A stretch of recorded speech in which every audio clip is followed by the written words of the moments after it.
Nadreen, Suhail Waraich साहब ने जो धमकियां दी हैं इमरान खान साहब को और पाकिस्तान तहरीक इंसाफ को अपनी तहरीरों के जरिए से, उन धमकियों पे तहरीक इंसाफ का कोई रद्द अमल नहीं आ रहा और ऐसा लगता है कि शायद तहरीक इंसाफ इनको संजीदा नहीं ले रही या इस पे कोई रद्द अमल देना नहीं चाहती। देखिए, अगर आप सुहेल वड़ाइच को किसी खाते में ना भी लें या आप ये कहें कि ये एक सीरियस कैरेक्टर नहीं है, हम इनके बारे में बात ही नहीं करना चाहते, तो ये आपकी मर्जी है।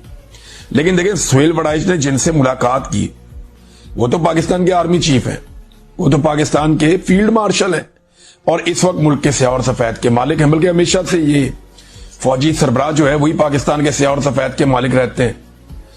लिहाजा ये जो फौजी सरबराह ने उनसे मुलाकात की और फिर सुहेल वड़ाइच साहब ने उनकी ख्वाहिशात को या उनकी बातों को अपने कॉलम के अंदर लिख दिया, तो अब सुहेल वड़ाइच साहब के मामले को पाकिस्तान तहरीक इंसाफ को संजीदा लेना चाहिए था। और ऐसे मौके पर जब साले जाफर साहब ने भी एक दावा कर दिया, ये साले जाफर वही सहाफी हैं जो सियासतदानों के कमरों से जिनसी अद्वियात भी निकाल लाते हैं डिक्टेटर्स के कहने पर या उनके अदवार में, और ये मरियम नवाज की कपड़ों की तारीफ भी बहुत करते थे गैर मुल्की दौरों में। तो ये हमेशा से एक लाइन लेते हैं। तो अभी जो है साले जाफर साहब के बकौल पाकिस्तान तहरीक इंसाफ की क़यादत सच्चे दिल से माफी पर गौर कर रही है। मुझे समझ नहीं आती कि ये सच्चे दिल क्या है, ये सच्चे दिल की माफी क्या होती है और ये कैसे, पैरामीटर क्या है, पता कैसे चलेगा कि सच्चे दिल से या झूठे दिल से, ये तो बात समझ नहीं आती।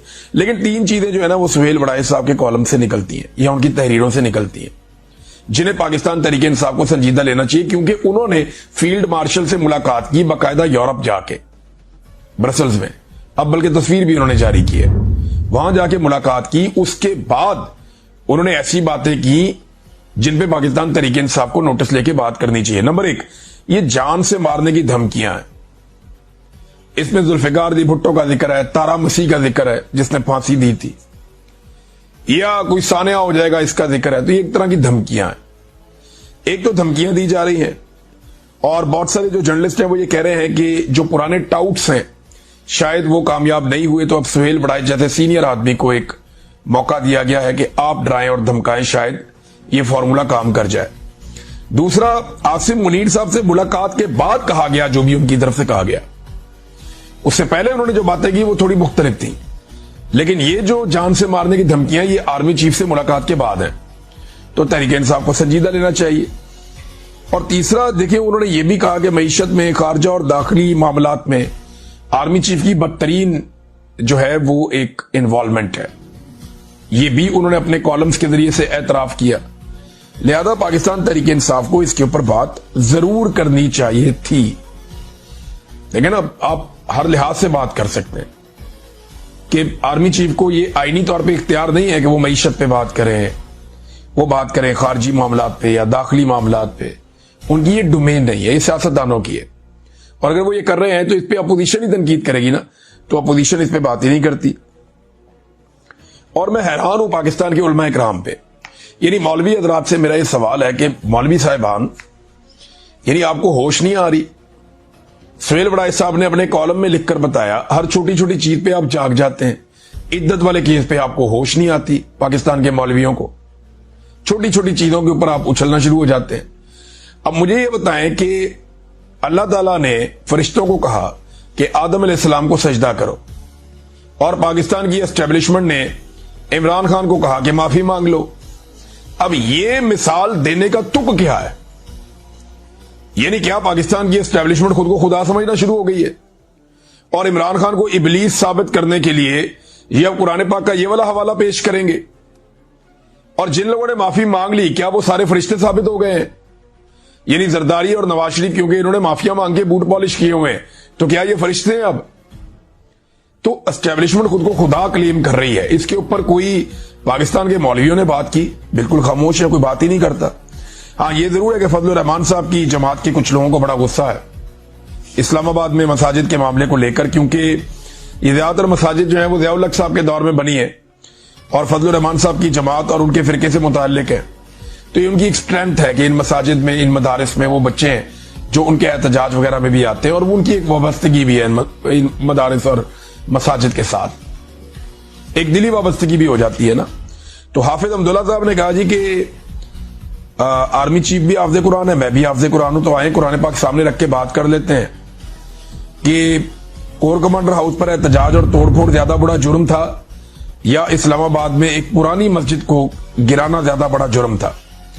और अगर ग्रीन बेल्ट का मामला है तो ग्रीन बेल्ट पे तो बेशुमार लोगों ने बहुत बड़ी बड़ी चीजें बनाई हुई है, नालों के रस्तों पे बनाई हुई है, वहां से आगाज कर ले मस्जिद क्यों गिराई गई। फिर हाफिज अब्दुल्ला ने यह भी कहा कि मस्जिद इतनी उजलत में गिराई गई कि कुरान पाक को भी दरगोर कर दिया गया, वहां पे दबा दिया गया जमीन में, कुरान पाक की बेहुरमती भी की गई और ये उन्होंने ऑन एयर कहा। और फिर रातों रात सफाई करके वहां पे दरख्त भी लगा दिए गए।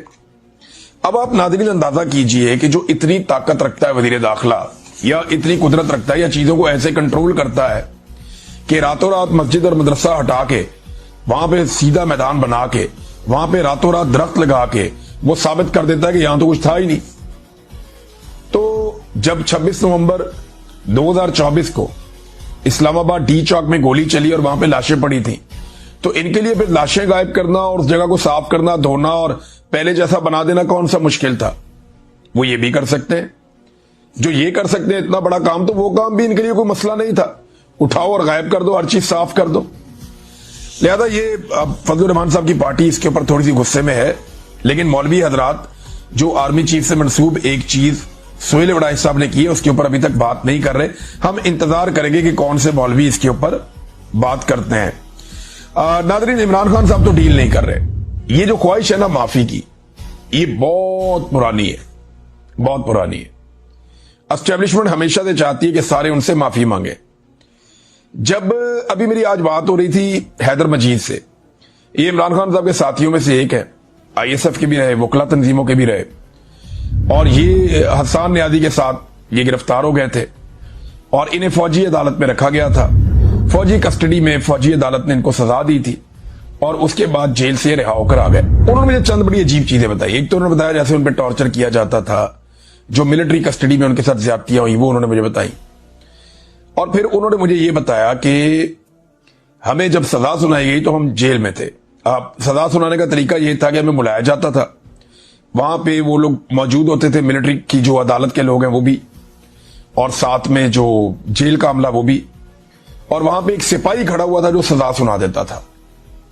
यानी जितने भी लोगों को फौजी अदालत ने सजा सुनाई है वो सारी की सारी सजा सिपाही ने सुनाई है। अंदाजा करें आप, अदालतों में सजाएं जो सुनाते हैं वो जज सुनाते हैं, लेकिन यहां पे जो सजा सुनाई है वो एक सिपाही ने सुनाई है। वो बुलाते थे बंदे को, खड़ा करते थे, उसे कहते थे जनाब आपकी इतनी सजा है, ये जुर्म है, अब आप जाए। और ये सजा जो सुनाता था ना वो एक नॉर्मल सा सिपाही था जो ये सुना रहा था। उसके बाद हैदर मजीद ने मुझे बताया कि चंद दिन के बाद हमारे पास वही लोग आए और एक माफीनामा लिख कर लाए।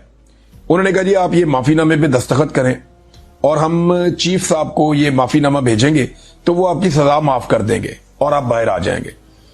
तो हैदर मजीद ने कहा जी मैंने उन्हें माफीनामा जो खुद लिख कर दिया उसकी जगह पे मैंने उस पर यह लिख कर दिया कि, और चीफ जस्टिस ऑफ पाकिस्तान को लिख कर दिया कि मैं खुद एक वकील हूं, मैं कानून को जानता हूं और मेरी उम्मीद पाकिस्तान के चीफ जस्टिस से है, अदालतों से है, और मैंने कुछ ऐसा नहीं किया और मैं किसी चीज की माफी नहीं मांगता और ये हमें सजा भी गलत हुई है। तो उसने अपना मौकिफ पूरा लिख के भेज दिया।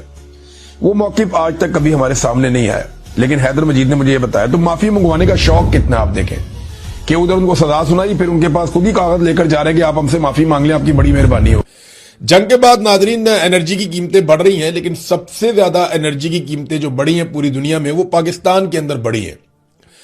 पाकिस्तान ने इसको अपना मुआशी खसारा पूरा करने का एक बहाना बना लिया कि जनाब जंग लगी हुई है, ये भी दे दो, वो भी दे दो, वो भी दे दो, वो भी दे दो।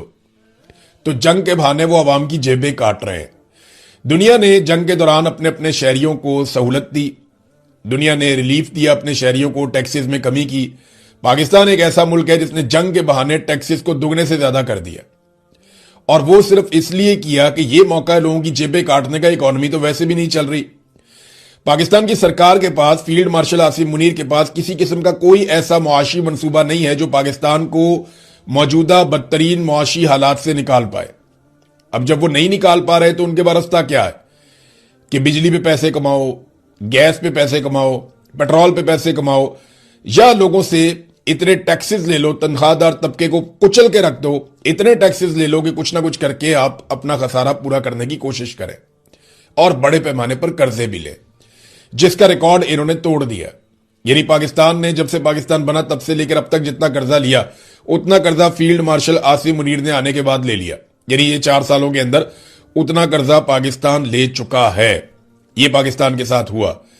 तो जंगबंदी के बाद जो एनर्जी की कीमतें सबसे ज्यादा पाकिस्तान में बढ़ी हैं और पेट्रोल जो है वो उस पर 44%, डीजल 85% और बिजली के ऊपर कोई 35% और गैस के ऊपर भी इसी तरह कीमतों में इजाफा लगातार होता चला जा रहा है और अभी मजीद इजाफा होगा। अभी ये जो जुम्मा आने वाला है, ये जो नेक्स्ट अब जुम्मा आएगा, आज क्योंकि संडे है तो जुम्मे वाले दिन क्या होगा, अवाम पर मजीद लेवी थोपने का इम्कान है कि अवाम को मजीद लेवी अदा करनी पड़ेगी। देखिए आईएमएफ का पाकिस्तान पे बड़ा बोझ है। वो कहते जी पैसे कमाओ, पाकिस्तान पैसे कमा नहीं पा रहा। वो कहते जी खसारा पूरा करो, इसके लिए यहां टैक्स लगाओ, वहां टैक्स लगाओ, वहां टैक्स लगाओ। पाकिस्तान की गवर्नमेंट जो भी आईएमएफ कहता है वो करती है और करने पर मजबूर है। वजह यह है कि इनके पास किसी किस्म का कोई माशी प्लान नहीं है, इन हालात से निकलने का कोई रास्ता नहीं है, लिहाजा इन्हें आईएमएफ की हर बात माननी पड़ेगी। अपने तरक्याती मंसूबे बंद कर दो, हम कर देते हैं। डैम बनाना बंद कर दो, हम बंद कर देते हैं। फलाने प्रोजेक्ट सड़कों के वो भी बंद कर दो, हम बंद कर देते हैं। बड़े बड़े यूनिवर्सिटीज अस्पताल ये बनाना बंद कर दो, हम बंद कर देते हैं। हम इसलिए बंद करते हैं कि हमारे पास पैसा नहीं है और आईएमएफ को पता है कि ये पैसा लगाएंगे तो वापस कहां से करेंगे।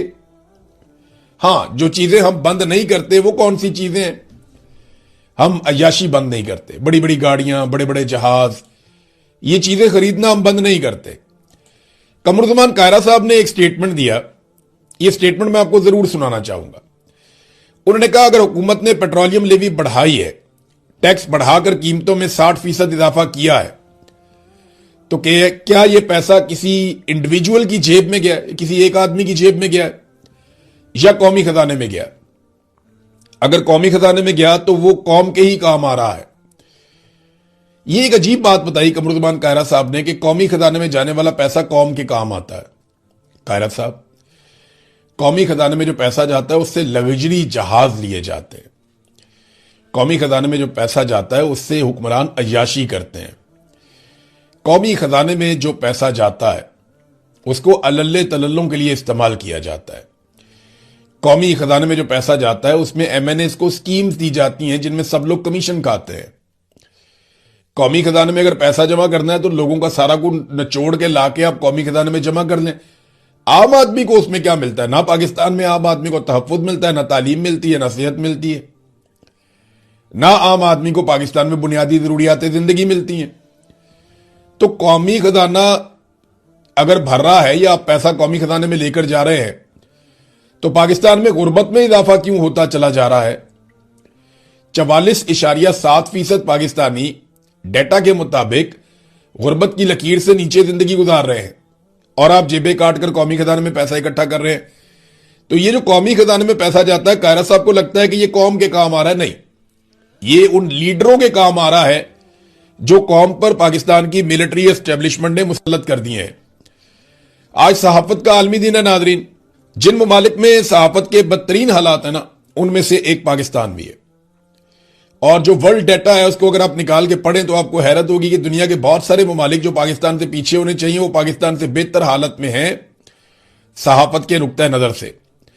सहाफियों को नौकरियों से निकालना, उनके ऊपर मुकदमात बनाना, उन्हें गिरफ्तार करना, उन पर तशद्दुद करना, उन्हें कत्ल करना, उन्हें लापता करना, उन्हें दबाव में डाले रखना, उन्हें धमकियां देना, उन्हें हरासा करना पाकिस्तान में एक मामूल की चीज बन चुकी है। मिलिट्री एस्टेब्लिशमेंट के किसी जूनियर ऑफिसर का फोन आता है और वो अपने से कई गुना ज्यादा पढ़े लिखे सहाफी को जो डेस्क पे बैठा हुआ है उसको झाड़ पिला देता है। मीडिया मालिकान जो हैं वो बेचारे तंग हैं। एक मीडिया चैनल के मालिक ने मुझे कहा कि हमने ये काम इज्जत के लिए किया था। तो इमरान साहब, इसमें तो इज्जत ही कोई नहीं है। मेरा तो दिल करता है कि मैं बेच बाच के छोड़ दूं ये काम। इसमें तो हम ये सोचते थे कि ये इज्जत वाला काम है, लेकिन ये तो बहुत बेइज्जत करते हैं। 2 टके का ऑफिसर उठता है, उठ के गालियां देता है और बदतमीजी करता है। तो ये अब इस तरह का ये बेहूदगी एक रूटीन बन गई है। बंदूक के जोर के ऊपर सारी चीजों को चलाया जाता है। नाज़रीन, वजीर आजम के बेटे की कमाइयां मैं आपके सामने रखता हूं। देखें, एक तो ये कहते हैं जी इन्हें कौम का बड़ा दर्द है, दिल पे पत्थर रखा हुआ है, इसलिए हमें कीमत बढ़ानी पड़ती है। कभी ये कहानी सुनाते हैं, कभी वो कहानी सुनाते हैं। जरा आप ये देखें ना कि वजीर आजम के बेटे का कितनी उसकी दिहाड़ी लगी है। ये जब नवाज शरीफ और शहबाज शरीफ इक्तदार में आए ना, तो 6 अरब रुपए का प्रोजेक्ट लगाया था चन्योर पावर प्लांट। नवाज शरीफ और शहबाज शरीफ इक्तदार में, शहबाज शरीफ के बेटे का प्रोजेक्ट है, 6 अरब रुपए का प्रोजेक्ट लगाया चन्योर पावर प्लांट, और सिर्फ कैपेसिटी पेमेंट की मद में अब तक शहबाज शरीफ का बेटा 7 अरब रुपए से ज्यादा गुज़िश्ता 6 सालों में ले गया है। यानी आप अंदाजा करें कि 7.5 अरब रुपया ये ले गया 6 सालों में। जितने का इसने प्रोजेक्ट बनाया था उससे ज्यादा पैसा ये 6 सालों में कमाकर ले गया। और ये पैसा पता किस चीज का है? इसके बदले में इसने कौम को कुछ नहीं बेचा, ये कैपेसिटी पेमेंट का पैसा है। यानी जो बिजली नहीं बनाई इसने उसका पैसा लिया है। तो ये कैसे कौम के वफादार हो सकते हैं? क्या वजीर आजम अपने बेटे को नहीं कह सकता कि बेटा जो बिजली बनाई नहीं है कौम पे क्यों बोझ डालते हो? उस बिजली का पैसा कौम से क्यों लेते हो जो बिजली तुमने बनाई नहीं है? भाई मुल्क के दुश्मन तो मुल्क से कैपेसिटी पेमेंट ले सकते हैं, क्या मुल्क का वजीर आजम भी कौम से कैपेसिटी पेमेंट ले सकता है कि जो बिजली मैंने नहीं पैदा की, जो मैंने कौम को नहीं बेची, उसके पैसे मैंने लेने हैं, इसलिए क्योंकि मैं इस गंदे कारोबार का एक और हिस्सा हूं। तो ये आईपीपी नवाज शरीफ ने, जरदारी ने कौम को बांध के रख दिया। मुशर्रफ दौर में भी हुई, लेकिन दरअसल 2 बड़े मुजरिम यही हैं, पीपल्स पार्टी और पीएमएल-एन। इन्होंने इस तरीके से आईपीपी लगाए अपने फ्रंटमैनों के जरिए से, अपने ताल्लुकदारों के जरिए से, कि आज वो पैसा बना रहे हैं और पाकिस्तानियों को बिजली भी नहीं मिल रही। और मुआहदा चेक करें आप इनका कितना लंबा है। ये सज्जाद मुस्तफा बाजुआ साहब हैं, जर्नलिस्ट।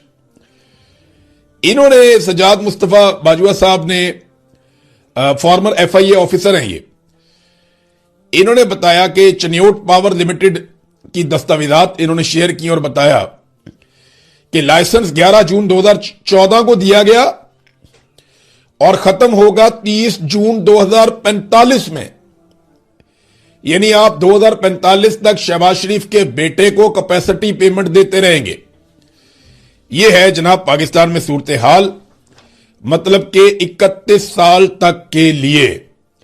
नाज़रीन, अफसार आलम साहब ने जो बम फोड़ा है उसके बहुत फायदे हो रहे हैं पाकिस्तान को, क्योंकि कुछ चीजों में क्लैरिटी आ रही है। हम ये बात करते थे, वो कहते थे ये तो है ही हुकूमत के दुश्मन। हम वो बात करते थे तो वो कहते थे क्योंकि आईएसआई ने इमरान रियाज को अगवा किया था इसलिए ये गुस्सा उतार रहा है, या फील्ड मार्शल आसिम मुनीर ने इमरान खान को अगवा करवाया था इसलिए ये गुस्से में है। तो अफसार आलम तो क्योंकि नवाज शरीफ का अपना आदमी है, घर का आदमी है, इस वक्त हुकूमत में है, इससे पहले वो पैमरा का चेयरमैन भी रहा, तो वो इस हुकूमत के खिलाफ क्यों बोलेगा? अफसार आलम ने कुछ चीजें बड़ी क्लियर कर दी हैं जो बातें हम बड़े अरसे से कह रहे हैं। इख्तियारात का नाजायज इस्तेमाल हो रहा है, बिल्कुल हो रहा है, अब यह साबित हो गया। रेंजर्स को भी इस्तेमाल किया जाता है, गलत तरीके से इस्तेमाल किया जाता है, यह भी साबित हो गया। अदलिया पे कंट्रोल किया गया है और अदलिया को पैगाम भिजवा कर उससे फैसले करवाए जाते हैं, यह भी साबित हो गया। फील्ड मार्शल की पाकिस्तान के फैसलों में मुदाखलत होती है और वो लगातार अदलिया को धमकाने के लिए या अपने काम निकलवाने के लिए बंदों को इस्तेमाल करते हैं, अदलिया को भी इस्तेमाल करते हैं, यह भी साबित हो गया। पाकिस्तान से मनी लॉन्ड्रिंग हो रही है और पाकिस्तान का वजीर दाखिला भी मुलव्विस है, यह भी साबित हो गया। अब ये अफसार आलम ने कहा है ना, तो अब साबित अफसार आलम नहीं करना है, ले जाओ अफसार आलम को अदालत में या लगा दो पीका उसके ऊपर। तो मनी लॉन्ड्रिंग भी हो रही है। सिंध से जनाब जहाज जा रहे हैं, धड़ाधड़ मनी लॉन्ड्रिंग का पैसा लेकर डॉलर पाकिस्तान से बाहर जा रहा है और काला धन सफेद हो रहा है। और यह मोहसिन नकवी पे इल्जाम लगाया कि उसकी बीवी ने बताया ही नहीं कि उसके पास एक फ्लैट था। जब मोहसिन नकवी ने अपने कागजात जमा करवाए ना तो उसमें भी नहीं बताया हुआ था। कुछ जर्नलिस्ट हैं, उनका यह दावा है कि अगर मोहसिन नकवी को इस मामले में सवाल किया जाए तो वो फंस जाएंगे और नाअहल हो जाएंगे। वजह यह है कि उन्होंने अपने एसेट छुपाए, जैसा कि बहुत और केसेस भी आपके सामने आ चुके हैं जहां पे लोगों ने एसेट छुपाए और उसके बाद उनको नतीजा भुगतना पड़ा। नाजरीन, पाकिस्तान में एक्सपोर्ट्स के हवाले से मैं एक डाटा आपके सामने रखना चाहता हूं। जाते जाते मैंने एक पोस्ट पढ़ी और फिर मैंने उसको कंफर्म करने के लिए उस पर रिसर्च की, तो बिल्कुल वो डाटा ठीक है।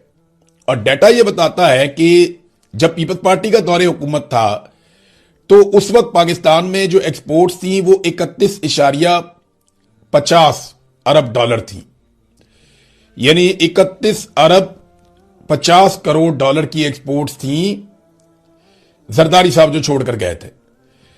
और 2018 में जब नवाज शरीफ की हुकूमत खत्म हुई तो 1.5 अरब डॉलर कम हो गई थी एक्सपोर्ट्स। नवाज शरीफ के दौर में एक्सपोर्ट्स गिरी पाकिस्तान की पैदावार कम हुई, एक्सपोर्ट्स कम हुई। हालांकि ये कहते हैं हमने बड़े झंडे गाड़ दिए थे 2013 से 18 तक, तो 30.50 अरब डॉलर पे कम करके ये छोड़कर गए। फिर इमरान खान साहब का दौर आ गया। कोरोना का जो एक साल था उसमें एक्सपोर्ट्स नीचे गई, लेकिन उसके बावजूद इमरान खान साहब के दौर में इतना काम हुआ कि उन्होंने 30.50 अरब डॉलर से जहां पे छोड़कर गया था नवाज शरीफ या नून लीग की हुकूमत, उसको 39 अरब डॉलर तक पहुंचा दिया, यानी काफी इजाफा किया एक्सपोर्ट्स के अंदर। लगभग आप समझ लें कि 25% के करीब इजाफा किया इमरान खान ने अपने दौर में। और इमरान खान का दौर खत्म हो गया तो आपको पता है अब एक्सपोर्ट्स कहां पे पहुंच गई हैं? 32 अरब डॉलर पे। एक मरतबा फिर इन्होंने 7 अरब डॉलर सालाना की कमी कर दी है। ये नाजरीन इन्होंने पाकिस्तान के साथ किया।